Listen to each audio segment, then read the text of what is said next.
ஒரு முக்கோணத்தினுடைய ஒரு கோணம் 45 டிகிரி, மற்ற இரு கோணங்களுடைய வித்தியாசம் 45 டிகிரி. அவ்விரு கோணங்கள் யாவைன்னு கொடுத்துருக்கு.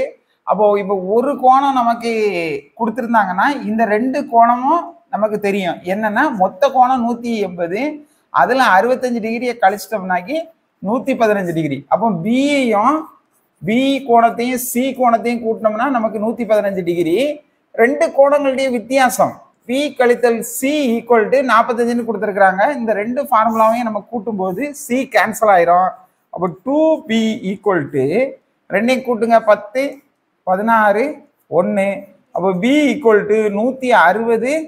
இந்த ரெண்டு இங்க போகும்போது வகுத்தலாம் மாறிடும். அப்போ பி வந்து 80ன்னு நம்ம கண்டுபிடிச்சிட்டோம். பி கோணம் 80ன்னு கண்டுபிடிச்சிட்டோம். அப்போ சி கோணம் நம்ம கண்டுபிடிச்சிடலாம்.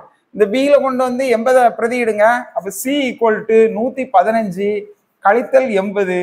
நீங்க 35